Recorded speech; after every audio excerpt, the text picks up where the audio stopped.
গত ২৮ ফেব্রুয়ারি ইরানে যৌথ হামলা শুরু করে যুক্তরাষ্ট্র ও ইসরায়েল। এর পরপরই বিশ্ব বাণিজ্যের জন্য কৌশলগতভাবে গুরুত্বপূর্ণ হরমুজ প্রণালী কার্যত বন্ধ করে দেয় তেহরান। পরবর্তীতে যুক্তরাষ্ট্রও ইরানের বিরুদ্ধে নৌ অবরোধ শুরু করে। তবে এই নৌ অবরোধ হরমুজ প্রণালী খুলে দেওয়ার পথে বাধা বলে মন্তব্য করেন ইরানের পার্লামেন্ট স্পিকার মোহাম্মদ বাঘের গালিবাফ। বলেন, ইরানের বন্দর অবরোধ করে যুদ্ধবিরতির শর্ত প্রকাশ্যে লঙ্ঘন করেছে ওয়াশিংটন। ইরানের বিরুদ্ধে আরোপ করা নৌ অবরোধে ৩১টি জাহাজের দিক বদল করতে বা বন্দরে ফেরত পাঠানোর দাবি জানিয়েছে যুক্তরাষ্ট্র। এসব নৌযানের বেশিরভাগই জ্বালানি তেলের ট্যাঙ্কার বলে জানিয়েছে মার্কিন সেন্ট্রাল কমান্ড সেন্টকম। এছাড়া ইরানের বন্দরগুলোর ওপর আরোপ করা নৌ অবরোধে ১০,০০০-এর বেশি মার্কিন সেনা, ১৭টি যুদ্ধ জাহাজ এবং শতাধিক বিমান অংশ নিয়েছে বলেও জানায় সেন্টকম। এদিকে এশিয়ার কয়েকটি দেশে জলসীমায় থাকা ইরানের ৩টি তেলবাহী জাহাজকে বাধা দিয়েছে মার্কিন সামরিক বাহিনী।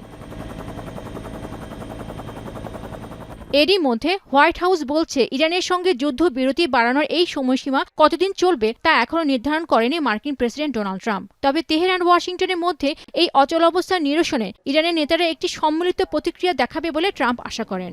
এমন তথ্য দিয়েছেন হোয়াইট হাউসের মুখপাত্র Karoline Leavitt. I know there's been some anonymous sourced reporting that there was maybe a 3 to 5 day deadline. That is not true. The president has not set a deadline himself. Ultimately, he will dictate the timetable.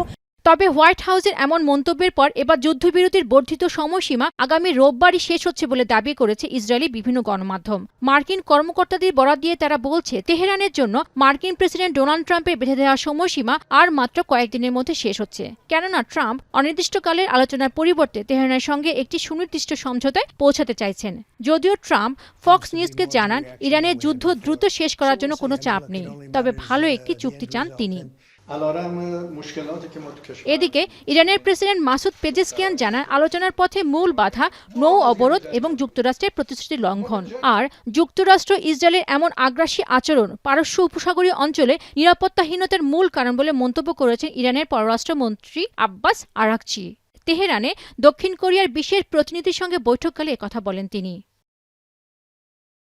পেনুকা Sultana, এখন বিশ্ব।